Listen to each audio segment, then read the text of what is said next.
Assalamu alaikum to you all. I hope that you are all fine and welcome to Focus for All channel.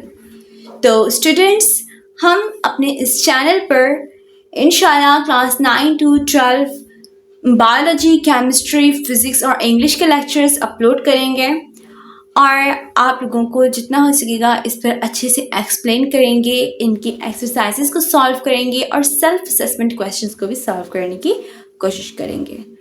तो आप हमारे channel को like कीजिए, subscribe कीजिए and bell icon को click कीजिए और जो भी क्वेश्चन हो आप वो हमसे पूछ सकते हैं। तो हम ऑलरेडी क्लास 11 का जो है मैंने लेक्चर क्लास 11 का बायोलॉजी का लेक्चर अपलोड कर दिया है। आप क्योंकि क्लास फर्स्ट ईयर मैंने स्टार्ट कर दी है, 9th भी और मैट्रिक भी इंशाल्लाह स्टार्ट करने वाली हूँ। तो आई होप जब तक आपने देखा होगा तब तक मैंने स्टार्ट भी कर दी होगी। तो क्लास 12 में इंशाल्लाह हम स्टार्ट करेंगे और कोशिश करेंगे कि हम अपने इन चारों सब्जेक्ट्स पर ग्रिप हासिल करें, जितना हो सकता है ग्रिप हासिल करें, क्योंकि यही हमारी बेस होती है एमटीकेट की प्रिपरेशन के लिए, बायोलॉजी, केमिस्ट्री, फिज़िक्स और इंग्लिश।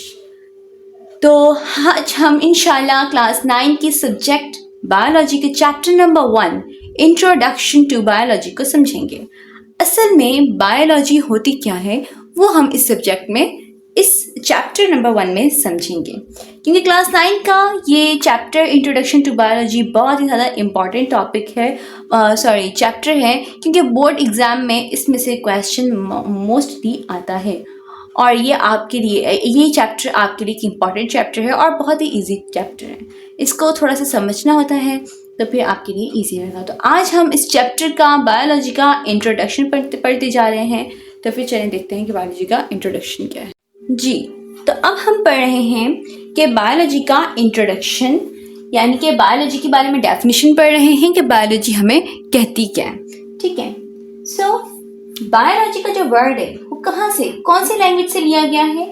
बायोलॉजी का वर्ड ग्रीक लैंग्वेज से लिया गया है, यूनानी जुबान से लिया गया है। कौन सी जुबान से? अगर उर्दू में कहा जाए तो यूनानी जुबान से लिया गया है। लैंग्वेज मीन्स ऑफ कोर्स जुबान होगा, ठीक है, यूनानी जुबान से लिया गया है। बायोलॉजी का वर्ड सबसे पहला पॉइंट ग्रीक लैंग्वेज से लिया गया है। इसके बाद बायोलॉजी का वर्ड दो पार्ट्स में डिवाइडेड है, एक है बायोस, दूसरा है लोगोस। ठीक है, BIOS means life and logos means thought और रीजनिंग। ओके, थॉट और रीजनिंग। बायोस का मतलब होता है लाइफ, यानी कि जिंदगी, ठीक है, और लोगोस का मतलब होता है थॉट और रीजनिंग, यानी कि जिंदगी के बारे में सोचना, जिंदगी के बारे में वजूहात निकालना, जिंदगी के बारे में पढ़ना। हमारे पास कौन सी स्टडी है? बायोलॉजी। अब बायोलॉजी किसकी ब्रांच है? बायोलॉजी ब्रांच ऑफ साइंस है। Biology is the branch of science. Biology science subject की ब्रांच है। अब क्लास 1 से लेकर आप क्लास 8 तक सिर्फ साइंस सब्जेक्ट पढ़ते हैं, बट जब आप क्लास 9th में आते हैं तो यही साइंस सब्जेक्ट आपके पास 3 और सब्जेक्ट्स में डिवाइड हो जाते हैं, क्योंकि साइंस की बहुत सारी ब्रांचेस हैं, जिनमें से बायोलॉजी, केमिस्ट्री, फिजिक्स अपने अंदर बहुत सारी दुनिया समेट कर रखती है। इसलिए इनके एक बाकायदा सब्जेक्ट हैं, बायोलॉजी, केमिस्ट्री, फिजिक्स। आप इंटर तक इन्हीं सब्जेक्ट्स को इस तरीके से ब्रांचेस की सूरत में पढ़ते हो। फिर जब आप अपनी आगे फील्ड में जाते हैं तो आप अपनी मेन ब्रांच के बारे में पढ़ते हैं, जो कि इन बायोलॉजी के अंदर भी जो ब्रांचेस होंगे आप उनके बारे में पढ़ेंगे, क्योंकि बायोलॉजी, केमिस्ट्री, फिजिक्स या आप मेनली साइंस को कह लें, ये खुद एक वास्ट सब्जेक्ट है, वास्ट नॉलेज है, बहुत ज़्यादा दुनिया, पूरी दुनिया इस सब्जेक्ट में सिमटी हुई है। तो फिर ये सब्जेक्ट ये सब्जेक्ट बहुत ज़्यादा वसी है, जितना पढ़ें उतना कम है। तो बायोलॉजी क्या है? साइंस की एक ब्रांच है, deals with study of living organisms. इसमें किसके बारे में पढ़ते हैं? लिविंग ऑर्गेनिजम्स के बारे में पढ़ते हैं। अभी हम पढ़ के आए कि बायो का मतलब लाइफ और लोगोस का मतलब लॉजी कहाँ से निकला? लोगोस से निकला है। तो लोगोस का मतलब होता है थॉट एंड रीजनिंग, या आप कह सको स्टडी, आप स्टडी करते हैं, ठीक है। तो आप इसमें लाइफ की स्टडी करते हैं। So biology deals with the study of living beings. आप इसमें लिविंग ऑर्गेनिजम्स के बारे में स्टडी करते हैं, चाहे वो प्लांट्स हैं, चाहे वो एनिमल्स हैं, चाहे वो कोई माइक्रो ऑर्गेनिजम्स हैं, चाहे वो मिनी क्रिएचर्स हैं, चाहे वो बर्ड्स हैं, एम्फीबियंस हैं, रेप्टाइल्स हैं, कोई भी ऑर्गेनिज्म हो, लेकिन वो जानदार हो, दिखने वाला हो, ना दिखने वाला हो, मतलब माइक्रोस्कोप से दिखने वाला हो, इस तरह के सारे ऑर्गेनिजम्स आप किस में पढ़ते हैं? बायोलॉजी के सब्जेक्ट में पढ़ते हैं। Then provides knowledge about living organisms. आप इसमें किस के बारे में पढ़ते हैं? हमें ये बायोलॉजी किस बारे में नॉलेज देती है? लिविंग ऑर्गेनिजम्स के बारे में नॉलेज देती है, क्योंकि अभी हमने क्या पढ़ा कि हम बायोलॉजी में लिविंग ऑर्गेनिजम्स के बारे में पढ़ते हैं। तो बायोलॉजी हमें लिविंग ऑर्गेनिजम्स के बारे में नॉलेज देती है which differ from each other, जो कि एक दूसरे से क्या होते हैं? मुख्तलिफ होते हैं, जो कि एक दूसरे से मुख्तलिफ होते हैं। तमाम ऑर्गेनिज्म एक दूसरे से मुख्तलिफ हैं, ठीक है। किस लिहाज से? शेप के लिहाज से, साइज के लिहाज से और कॉम्पोजिशन के लिहाज से। शेप के लिहाज से मतलब अब हर ऑर्गेनिज्म की शेप डिफरेंट होती है। जैसे कि आपके पास साइनोबैक्टीरिया, उसकी शेप इस तरह की है, ठीक है। साइनोबैक्टीरिया की शेप किस तरह की होती है? इस तरह की होती है। तो इस तरीके से आपके पास पैरामीशियम होती है, उसकी शेप डिफरेंट होती है। आपके पास एल्गी होती है, जैसे एल्गी की शेप आपके पास थोड़ी सी इस तरह से इरेगुलर शेप होती है, डिफरेंट होती है। ये हम सिर्फ एक सिंगल सेल की बात कर रहे हैं। अगर हम आहिस्ता आहिस्ता और वेरिएशंस की तरफ आए और लिविंग ऑर्गेनिजम्स की जितनी टाइप्स हैं, काइंड्स हैं, हर ऑर्गेनिज्म की शेप डिफरेंट होती है।